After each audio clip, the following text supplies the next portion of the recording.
Good morning, folks. Welcome to the Early Bird. We're going to look at last night's playoff game, as now the Avalanche are one win away from the Stanley Cup Finals. Coming up. I hope you didn't put any money on me picking the Oilers in this playoffs, because I was way off there. I honestly thought the Oilers had it in them to upset Colorado. Not a chance. Can they get back in the series? I don't know. They might just go down 4 straight. They might. You know, let's just hope they stay alive and make some sort of a series of this, because I don't know, is Colorado going to continue winning on the road right to the finals? My goodness, they just continue to win on the road. It's funny, eh? You got two storylines. You got Colorado winning on the road over in the West, and you got the Rangers winning at home over in the East. So that would make for a good finals, really, it would. Okay, let's get into it. And there it is, 4-2, stranglehold in the series. They got the Oilers by the throat now, 3-0. So Edmonton now are just fighting to stay alive. That's it. It looks like they're gonna have to settle for a semifinals run this year, which is a great run for the Oilers, but I like to see them make a series of it at least, maybe win the next 2 somehow. We'll see. All right, let's go into the storyline. Avalanche win Game 3, push Oilers to brink in Western Final. And the numbers. The Avalanche outshoot them 43-29 for the game. In the faceoffs, 58% for the Avalanche, 42% for the Oilers. No power play goals in this one. The Avalanche were 0 for 5, the Oilers were 0 for 2. The Avalanche had 32 hits. The Oilers threw out 45 in desperation mode. And the blocks, 13 for the Avalanche, 7 for the Oilers. And the giveaways, 8 for the Avs, 15 for the Oilers there. And shots in the game. First period, 12-9 Colorado. Second period, 19-13 Colorado. And third period, 12-7 Colorado. 43-29 once again for the game. So the Avs are definitely for real this year.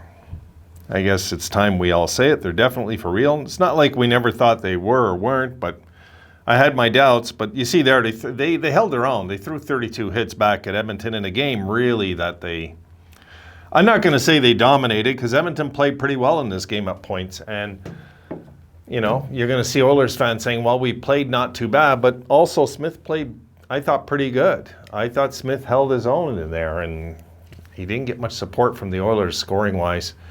Look, 2 goals in 2 games ain't going to cut it against a high-flying team like Colorado. We know that. I mean, it's just where it's at right now.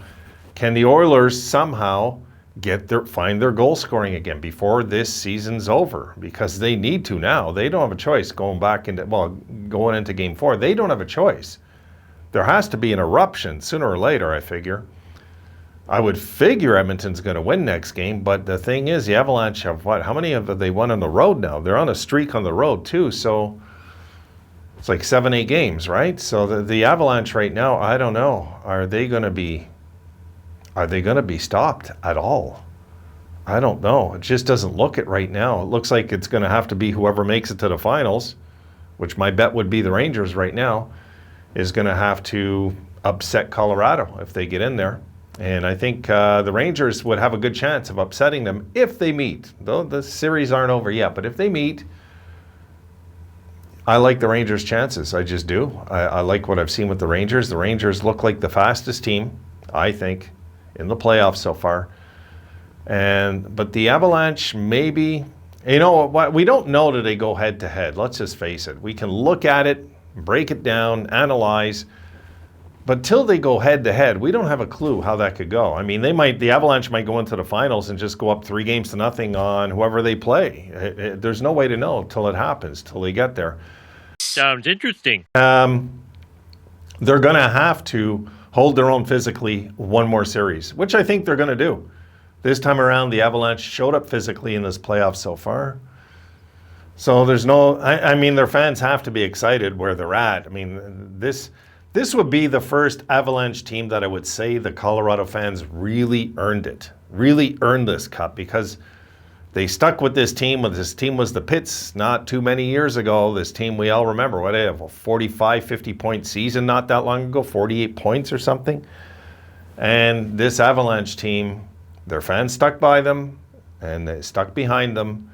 And now, I will say the Avalanche fan didn't get cups handed to them on a silver platter. This is different.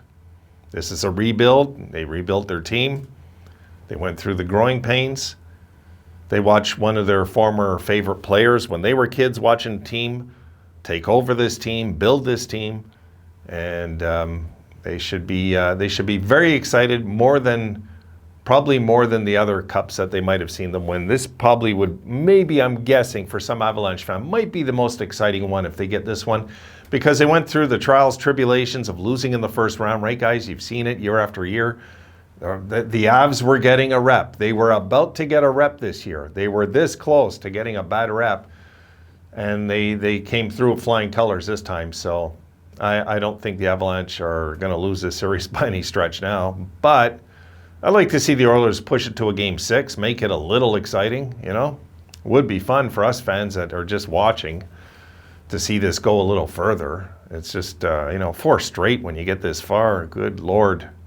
It's just not that exciting. I want to see exciting series when you get this far. When you see the Final Four, I like to see, like the first round, I like to see those kind of series, but it just seems like as teams go further on, the true colors of the other teams comes out as they move along in the playoffs. And that's what's happening. They've exposed Edmonton pretty badly. And I don't know what the Oilers can do to stop this train at this point. We'll see if they can get a game and take it and build upon that. We'll just see if they can. And if they can, hopefully they'll make some sort of fight going back to Colorado. But this is going to be an uphill climb for the Oilers for sure. And I do think that they can get a game and force it back to Colorado. I do think they could. It's a good team over in Edmonton. They just... there's still some issues there that have to be resolved. I think goaltending's one of them. Even though Smith played pretty good last game. He did. He played good last night, guys. He didn't play bad at all.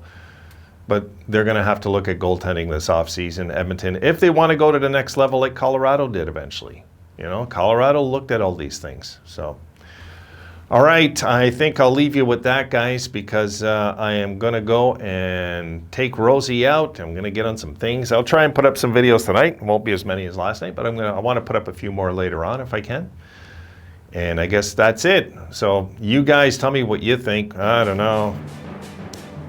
I hope Tampa Bay get back in this series. I want to see a series mean something. 3-0 on both would be like yawn, watching the games.